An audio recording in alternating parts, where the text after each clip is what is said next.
دین لوگوں کو کچھ سمجھانا مشکل ہو گیا ہے۔ میں کل محمد پناہ سے راستے سے آیا ہوں، جو ہے لوگ اکٹھے، بیویاں اکٹھیاں، عورتیں، بچیاں، نوجوان ناچتی ہوئے جا رہی ہیں۔ میں نے کہا کہ کہیں پیر نے فرمایا ہے کہ میرے پاس ناچتے ہوئے آؤ؟ یہ سب جاہلانہ طریقے ہیں۔ میں سنی ہوں، میں قطعاً کسی ولی کی مزار پر اپنی بیوی کو لے کر نہیں گیا، نہیں جاتا، میں خود جاتا ہوں، سلام کرتا ہوں۔ مخلوط اجتماع میں لڑکیوں کو، کواری بچیوں کو وہاں جا کے رات کو 6 7 دن وہاں رکھنا، پیر کے پاس رکھنا، یہ کہاں کا حکم ہے؟ کہ بولا ڈاکٹر صاحب یہ میری بات پورے پاکستان میں پہنچاؤ، پھیلاؤ، جو ناراض ہوتا ہے مجھ پر ہو جائے، جو پیر ناراض ہوگا میں سنبھال لوں گا اس کو۔ میں نے پہلے بڑے سنبھالے ہوئے ہیں، نہیں بلائیں گے نا مجھے عرس پر، نہ بلائیں، مجھے اس کی پرواہ نہیں ہے، رب کعبہ کی قسم۔ میں جب بھی گھر سے چلتا ہوں نا، یہ میرے سوچ ہوتی ہے پتہ نہیں میں گھر آنا بھی ہے کہ نہیں آنا، بس یہ میرا آخری وقت ہے، یار کا ذکر سنانا ہے۔ آج میرے گھر میں کوئی نہیں تھا، بچہ اکیلا تھا، مجھے وہ اتارنا 2 بندے چاہیے۔ میں نے کہا جانا ہے بھائی، کوئی ہو نہ ہو، مجھے جیسے مرضی لے جاؤ، میں نے مسجد میں جانا ہے۔ گھر میں کوئی فوتیدگی ہو جائے، غریب آدمی بیچارہ وہ تیجا بھی کرے گا، ساتہ بھی کرے گا، 40واں بھی کرے گا، پھر کپڑے گھر سے نکالے گا، اندر سے جناب چارپائی نکلے گی، سامان نکلے گا، کپڑے یہ کس کو دو گے؟ یہ جی پیر صاحب سید ہے، آل رسول ہے۔ میں نے کہا یہ میت کا صدقہ ہے، صدقہ آل رسول کو جائز ہے؟ بولو یہ کیا طریقہ ہے؟ تیجا فرض نہیں ہے، کار ثواب ہے، کرو کرو کرو، ضرور کرو، دعا مانگو، ضرور مانگو، گھر میں مانگو، تیسرے دن مانگو، 7ویں دن مانگو، لیکن یہ فرض ہے نہیں ہے ادھار لے کر اب 100 20 40 دیگیں پکاؤ، ایک دیگ بھی پکا دی گئی ہے، آپ وہاں سب کچھ کر دیں۔ اگر کچھ بھی نہیں ہے نا، کسی ہمسائے سے کہہ دو یار تو جا کے کچھ فروٹ لے آ اور اس میں سے چنے رکھ دو، وہ ختم ہو جائے گا۔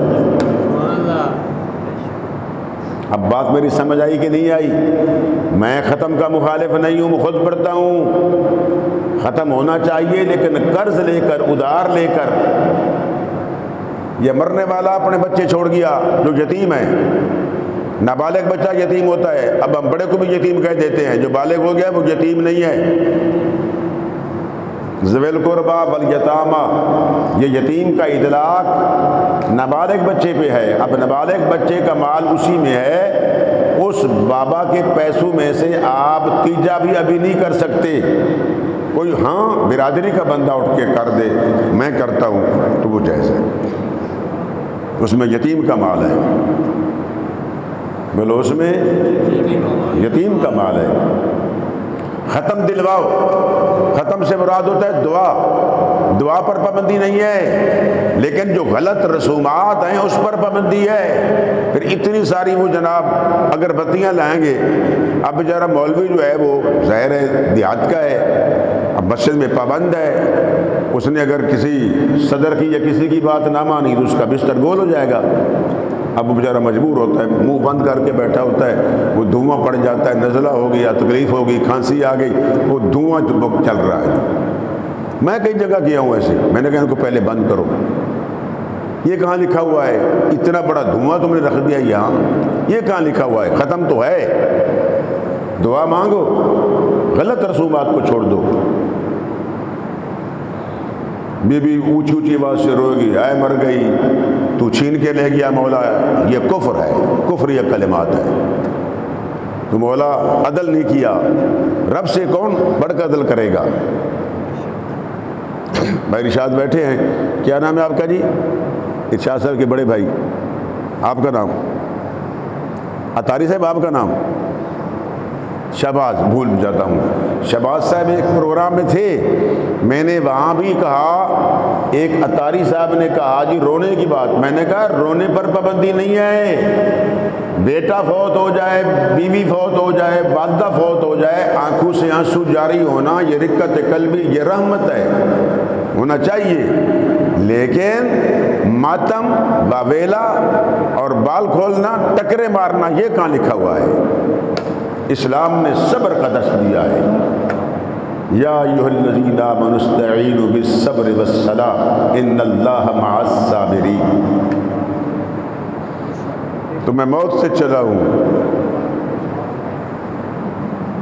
مہندی آ گئی، سبحان اللہ جی، مہندی پہ ناچ رہے ہیں سارے، کیا خدا کا ذکر ہو رہا ہے؟ کہاں لکھا ہے مہندی؟ کوئی مائی کا لال ثبوت پیش کر کے دکھائے۔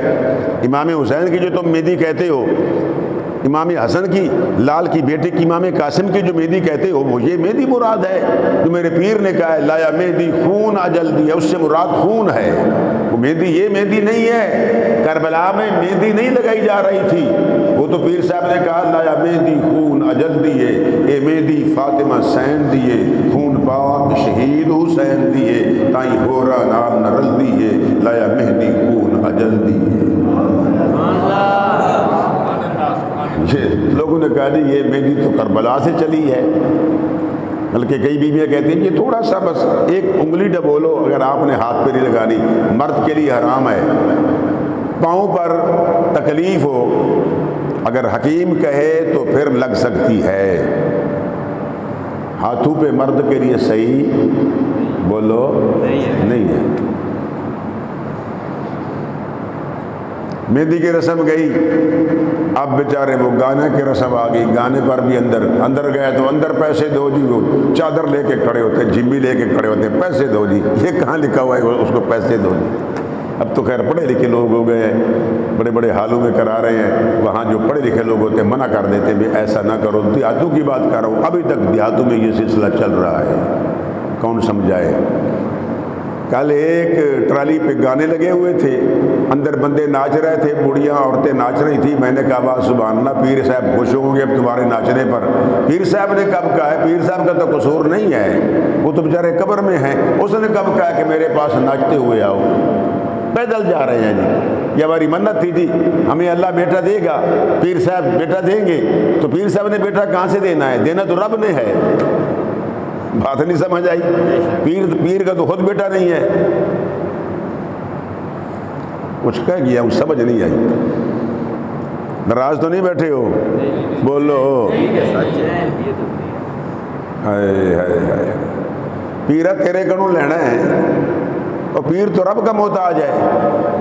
ہاں یہ کہو کہ پیر صاحب اللہ سے دعا کرو اللہ مجھے بیٹا دے، اب سیدھی بات آئی نظر آ، اللہ کرے آپ کے سمجھ میں بات آ جائے۔ بیٹا کون دیتا ہے؟ اگر کہیں ولی کی طرف نسبت ہے تو نسبت مجاز ہے، حقیقتاً فاعل خدا کی ذات ہے، حقیقتاً فاعل خدا کی ذات ہے۔ ہم کسی قبر کے پجاری نہیں ہیں، ہم قبروں کے پجاری نہیں ہیں، ہم کسی بت کے پجاری نہیں ہیں، ہم عبادت صرف اللہ کی کرتے ہیں، اللہ کے ولیوں کا احترام کرتے ہیں، ان کی تعظیم کرتے ہیں۔ اور سنو، جہاں جس شہر میں اللہ کا ولی چلتا ہو میں اس مٹی کو چوم کر اٹھا لیتا ہوں، چومتا ہوں، کیوں کہ اس مٹی پر اللہ کے ولی کے قدم آ گئے۔ تھوڑے جگڑے تھوڑے کھانگڑیاں،